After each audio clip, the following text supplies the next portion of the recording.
Welcome to Choice Classic Radio. Like us on Facebook, subscribe to us on YouTube, and help keep this show alive by donating at choiceclassicradio.com. For more of your favorite old-time radio shows, join us on our companion podcast, Choice Classic Radio Detectives, where we bring to you tales from the greatest detective shows the golden age of radio had to offer.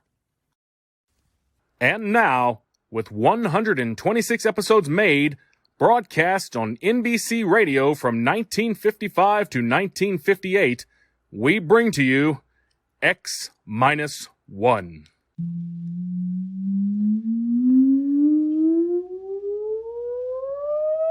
Countdown for blastoff. X-5, -4, -3, -2, X-1, fire!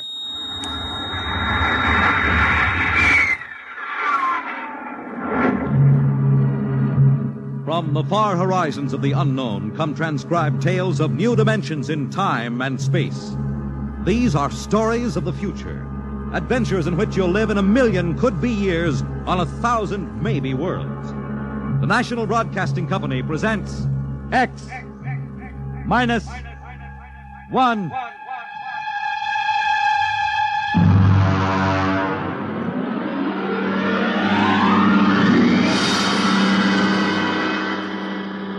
Tonight, X-1 presents Perigi's Wonderful Dolls by George Lefferts.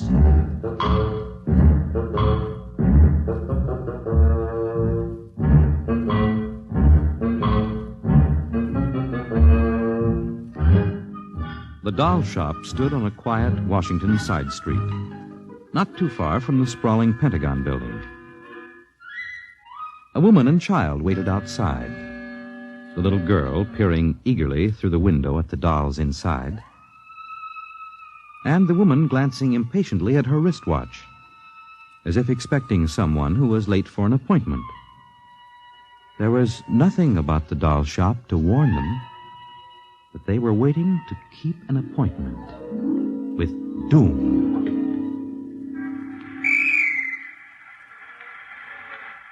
Mommy, look! What, dear? In the window of the shop, the tiny dolls. Oh, Mommy, do you think Daddy will buy me one? We'll ask him when he comes, dear. Should be here soon. He said 3 o'clock on this corner. I see him, Mommy. See? Oh, Henry, over here. Hello, dear. I'm sorry I'm late. Well, we're all ready to go shopping. Cindy's been... Yes, well, I'm afraid we'll have to call off the shopping, Elma. Oh, Henry, we promised Cindy. Well, I'm sorry, but it's just one of those things. You've been the wife of an army colonel long enough to know his life isn't his own. What is it this time? Some more of that flying sphere nonsense. The pilot who says he sighted it last month crashed and was killed today, and the general wants the full report. Oh, dear. What next? Well, I got a staff meeting at the Pentagon at 3:15. Daddy, look in this window. Well, I haven't time, dear. Alma, Just for a minute, Daddy, Yes, please. Now, Cindy, I haven't time to stop and watch a bunch of 6-inch dolls parading around in the shop window. Say, they are lifelike, aren't they? Look at that, Alma. Dolls are marching around like a regular review. They've even got their own little band. See the one in the red jacket, Daddy? Yeah. He's the leader. He's bowing to us. Well, they don't look human. Henry, your staff meeting. Oh, yes. Well, I got to run. Can we buy one, Daddy? Well, not now, dear, and I'll run along. Now, don't go spending a lot of money on that nonsense. No, Alma. dear. Bye. Bye, Cindy. Bye, Daddy. Oh, look, Mommy, the band is going to play. Aren't they wonderful, honey? Honey, I must have stood on this corner 1,000 times. I've never noticed this shop before. Look at the man inside, Mommy. Who's he? That's the proprietor, dear. Doesn't he look funny with those red cheeks and white mustache? It's easy to see who he models his dolls after. Mommy, look, he's coming to the door. He's coming. Good evening, children. Good evening. How funny he talks. Hush, Cindy. Would you like to step inside the shop of Santo Perigi? Well, yes, we would. But... This way. Mommy, it's like fairyland. Here in the shop of Santo Perigi, creator of Perigi's universal wonderful dolls, the world of adult reality is blended with the world of child's fantasy. This is a new shop, isn't it, Mr. Perigi? What is new and what is old? Come, this way. Would you like to meet one of my little ones? Oh, yes. Now, this one in the red jacket is Toto. He's the leader. Handle him ever so gently. See, I will set him on the table. Speak, little one. How do you do? How do you do? How do you do? Oh, Mommy, he talks. The doll talks. Amazing, absolutely amazing. That is nothing for Perigi's wonderful dolls. Listen. Sing. Sing, Toto. Sing for the little girl.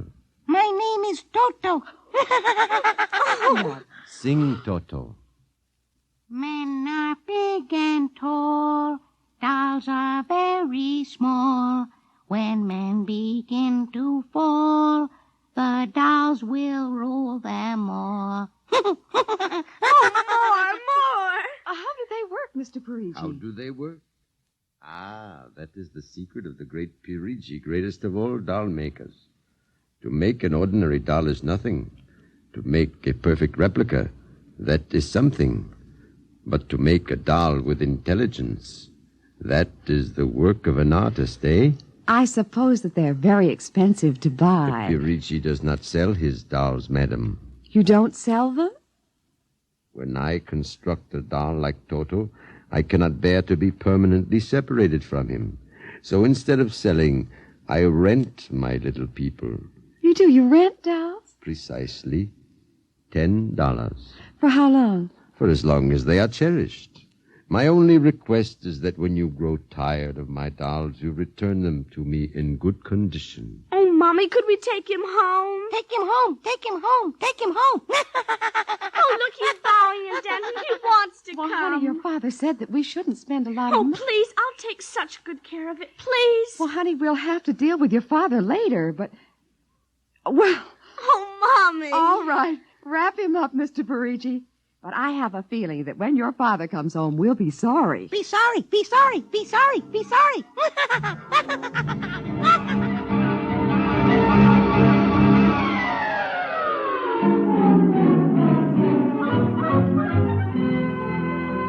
Now, Toto, this is my room, and you're going to sleep right here next to my pillow. I wish you wouldn't laugh like that. I'm going to have to teach you some manners. And you be quiet because my daddy will be home soon. And he's a colonel in the Air Force staff. And he'll bust you to private if you don't behave. Come along now. I'm going to introduce you to my puppy dog, Mr. Blister, so be good. Here, Mr. Blister. Here, Blister. Come on. Mr. Blister, this is Toto. Dear, I don't think Mr. Blister likes you, Toto. Come over here and shake hands with Toto, Mr. Blister. Come on now. Mr. Blister! Let him go! Let him go! Let him go! Kill him! Cindy! Mr. Blister, come over here. Come over here. Cindy, what happened? Mr. Blister tried to bite my doll. How frightened he is. Oh, honey, dolls don't get frightened. But he was frightened, Mommy. He screamed. You imagined it, dear. It's only a doll. He did. Well, Mr. Blister didn't mean it. Now, you know he's the gentlest little pup alive. He is, and he's nasty, and I hate him. Oh, now see, you've hurt his feelings. I don't care. He tried to bite my new doll, and I don't ever want to see him again, ever. Oh, dear. All right, Mr. Blister, you come downstairs with me. Cindy's angry with me tonight. I'll kill him. Cindy, where did you learn a thing like that? Toto said it. Honey, you've had a very exciting day. Now, brush your teeth now and go to bed. Daddy's coming home late, so he'll see you in the morning. Good night, dear. Sleep well. Hate him. Hate him. Hate him. Hate him. Hate him.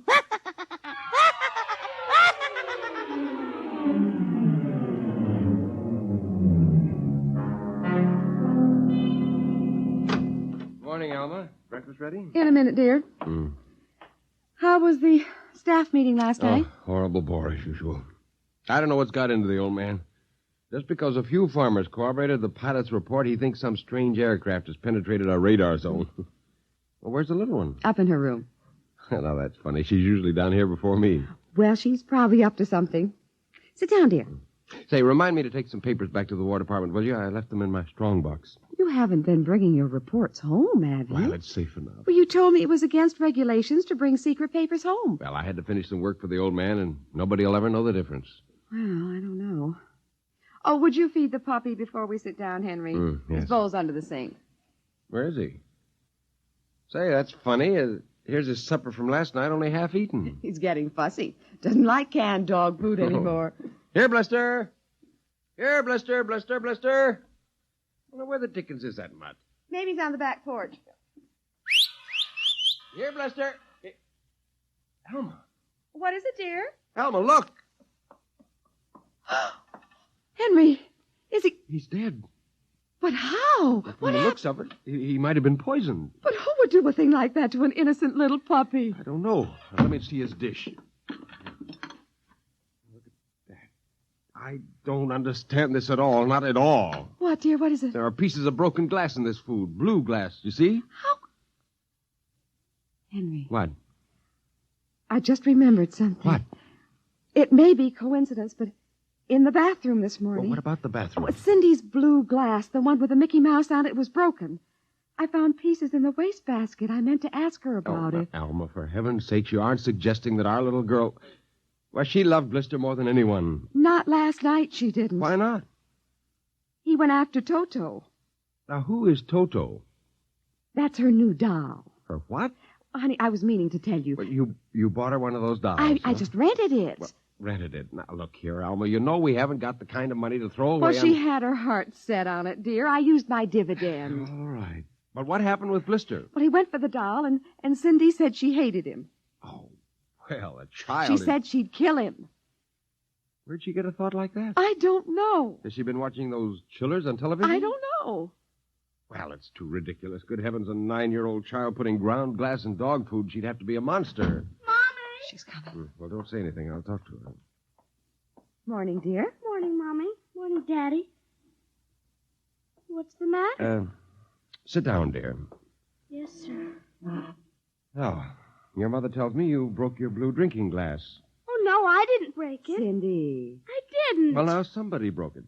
It wasn't your mother, and it wasn't me. It must have been Toto. Cynthia. Cindy, you know Toto is only a doll. Now, a doll couldn't have broken your glass, could he? Well? I guess not. So we can't very well blame it on a doll, then, can we?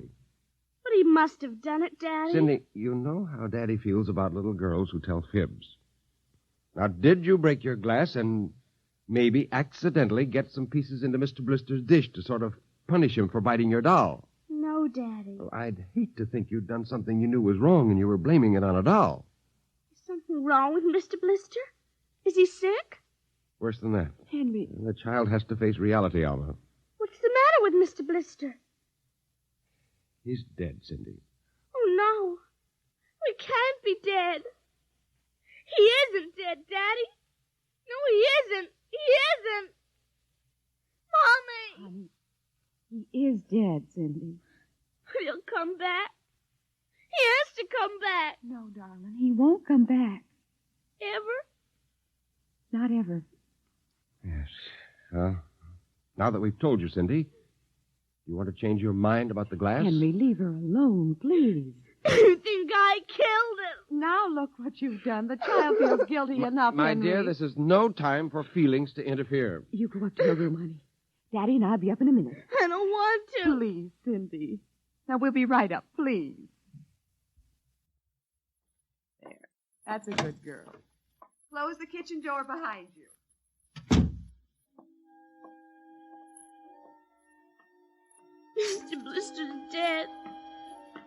He isn't coming back. Ever. Ever. Daddy thinks it was me, but it was you. It was you.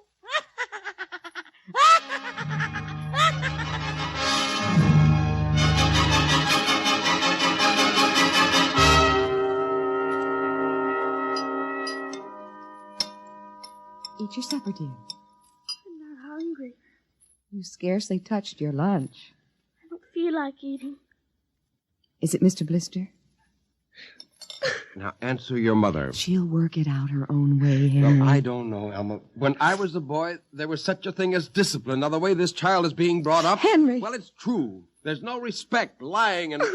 Oh, there, honey. Now, your father's upset. He doesn't mean Well, it. what's happened to us? We were a nice, peaceful, happy family until you bought that cursed doll. Now who's blaming things on the doll? Well, it's true. Oh, now I've spilled my coffee. I'll get you another cup. Never mind. I'm late now. I better be going. Oh, you wanted to get some papers from the strongbox. Oh, yes.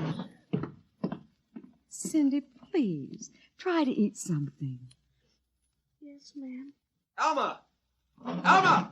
What is it? Alma! It's gone. What's gone? The strong box is gone. It can't be. The door to your study's always locked. You and I have the only keys. I know all that, and I tell you it isn't there. Well, who would go? I don't know.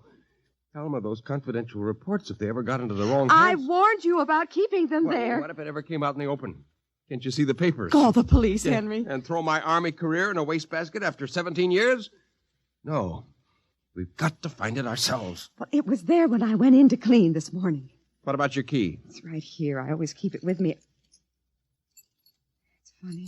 Oh, no. My other keys are on the ring. Oh, you've lost it. I don't see how. Alma, how could you do Oh, it? Henry, please. We'll search the house. I can't think of anything else to do. Well, you'll miss the staff meeting. Meeting? My whole career goes up in smoke if we don't find those reports. Somebody got hold of your key and opened that room and... I know. Cindy. You leave the child alone. She's been through enough. You know she wouldn't do a thing like that. I don't know anything anymore. I don't even know my own child. I don't even know you. All I know is that strongbox is gone and it contains papers that are dynamite if the wrong person gets them. The question being who? What's that? It's coming from upstairs. It must be Cindy's doll. Oh, that blasted doll again. Something must have set it off. I don't know how the mechanism works. For heaven's sakes, let's go up and shut it off.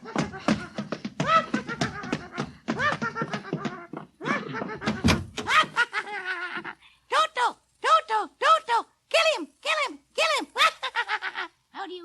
How do you do? Stop it! Blasted little imp. Henry. Ever since you... Henry. What? Look. Where? What? Around the doll's neck, the key. The key to your study. You see, Alma, it was Cindy after all. I don't believe it. Well, good heavens, do you have to have it spelled out for you?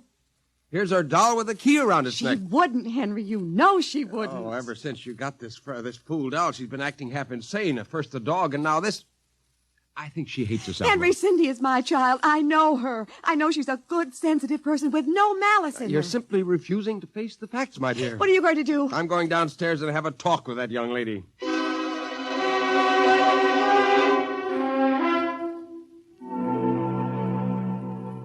You're not telling the truth, Cindy. I am.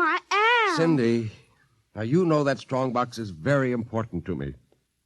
Now, I can understand that you might have been angry at me because I scolded you, and so you took it and hid it, just to spite me. Now, all I ask is for you to tell me the truth. Now, where is it? I didn't take it, Daddy. Honest, I didn't take it. Yeah. I suppose you're going to tell me now that a little 6-inch doll took it and hid it. Well, I'm speaking to you, young lady. But I didn't take it, Daddy. You don't understand. Toto did it. He's terrible, awful. He says things. He's going to kill everybody. Cindy, you're inventing things. It's true. At night when I'm sleeping, he stands next to my pillow and whispers things to me. Awful things. He told me he'd kill me, too, if I Alma. if I told you. I think this child is sick. I think she needs a doctor. She's frightened, Henry. She's trembling like a leaf. Come on, dear. We'll go up to your room. I don't want to go up there. Honey, Mommy will stay with you. I'm afraid he's up there. Who? Toto. Well, he won't be up there for long.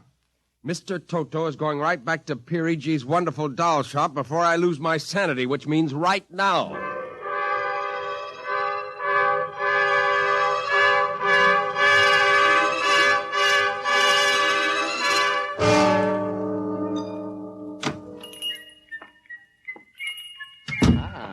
Colonel Grayson, welcome to the home of Perigi's wonderful doll. Are you Perigi? Santor Perigi, creator of the universal doll, the doll with a mind, the doll which... I'm returning one of your masterpieces. Oh, if you will step into the rear of my shop. Now the complaint. No complaint. Here's your doll. Good riddance. My little Toto. Rejected. You found the world of men too filled with hate. Hate, hate, hate, hate. We will change all that later on. Return to your comrades in the window, little one.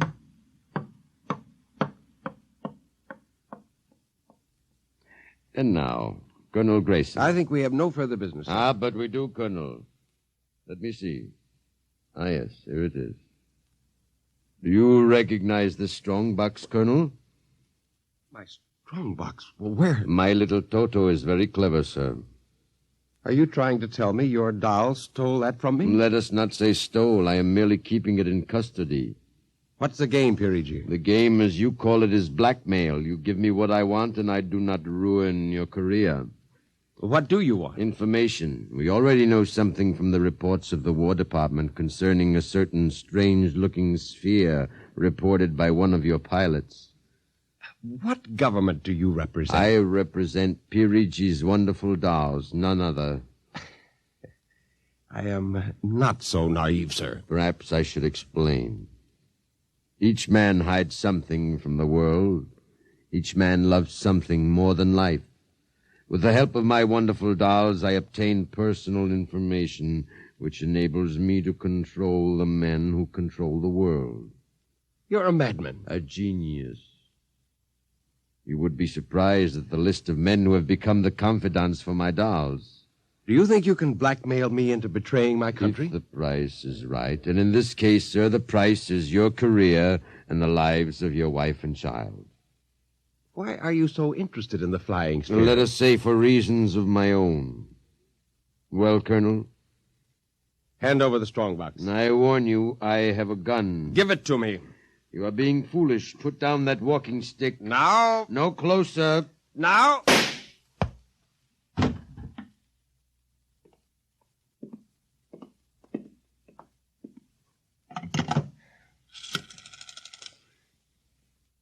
Hello? Give me the police. Hello? Yes, this is Colonel Henry Grayson. I've just killed a man. Yes, Perigi's doll shop, corner of 4th and Lexington. The body is in the back room. Yes, I'll wait for you.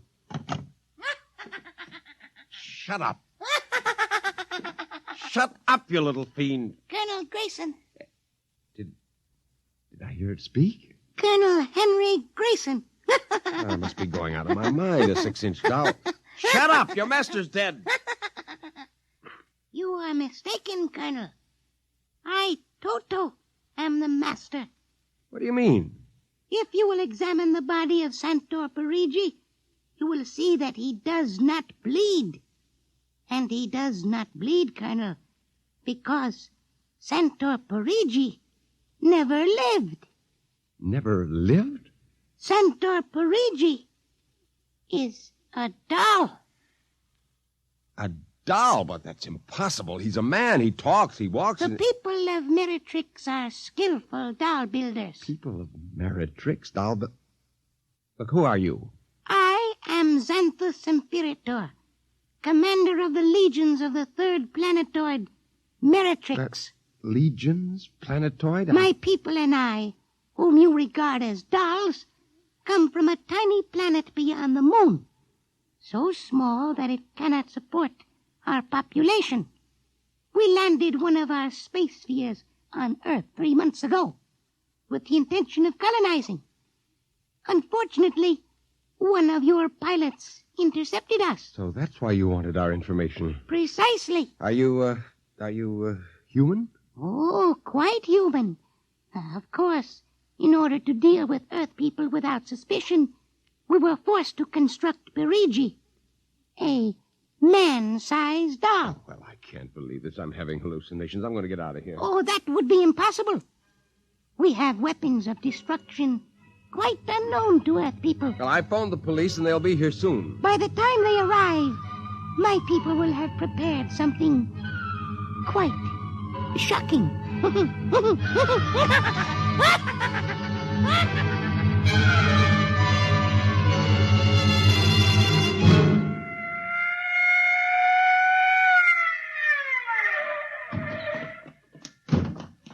Cover him, Ryan. Okay, Sarge. You the guy who turned in the call? Yes. Where's the body? Well, it isn't exactly a body. What do you mean? It's a doll. A what? Well, you've got to let me explain. Now, this sounds fantastic, but I've stumbled onto an unbelievable plot to control the world. Keep talking. Now, these little dolls, they aren't really dolls. They're tiny people. There's a big doll named Santo Perigi, and he runs this shop. Holy smokes. He's off his trolley, Sarge. Listen, mister, we got a call that there was a murder here. Now, if there was one, where's the body? Behind those curtains in the back. Only it isn't really a body, you see. What? I hear something back there, Sarge. All right, cover those curtains. You! Is anyone back there? Come on out. Come out or we'll come in and get you. Something's coming. The curtain's opening. Welcome, gentlemen. Perigi? Well, this is impossible. I smashed his skull. You know this guy? Yes, that's the one. That's the doll. What's your name, mister? Perigi. Santo Perigi, creator of the Universal Doll. You ever see this man? Never until just now. What? Well, he's lying. I tell you, he's nothing but a life-size doll. The real masters are these little dolls. Ryan, are you getting this? He's wacko, Sarge. Nutty as a fruitcake. Look, I'm not crazy, I tell you. I can prove it. They must have fixed up his head when I smashed it in. Touch him, you'll see. Mr. Perigi, you know what the guy is talking about. The man is demented, obviously. Look, I tell you, there's a plot to control the Earth. Listen, you've got to let me call the War Department. They'll want to know about the flying sphere. Holy mackerel, this gets worse every minute. Ryan, Take him to headquarters? save some time. Take him down to the psycho ward. Okay, Buck Rogers. Look, Come along nice and quiet Look, you've now. got to listen to me. Don't you see the future of mankind is at stake? Sure.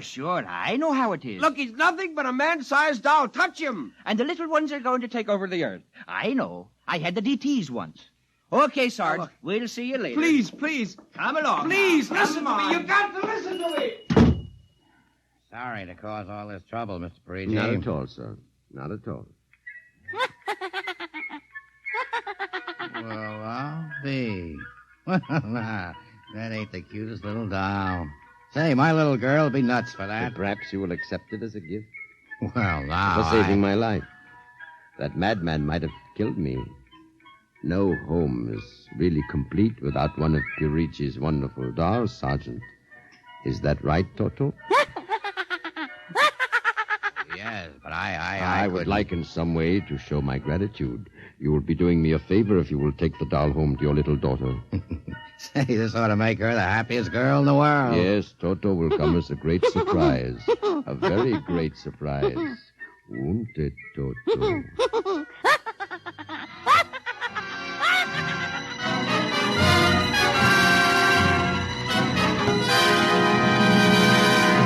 Tonight, by transcription, X-1 has brought you Perigi's Wonderful Dolls, written by George Lefferts.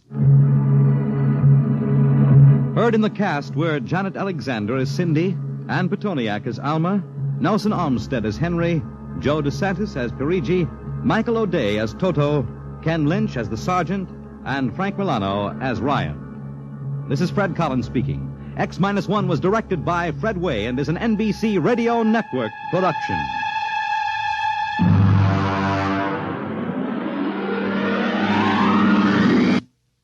Tonight's story concludes the present series of stories of the world of the future. If you'd like to hear X-1 return to the air at some later date, please drop us a postcard or letter addressed to X-1, care of the National Broadcasting Company, RCA Building, New York. That concludes today's episode. We'd like to thank you and remind you to donate at choiceclassicradio.com.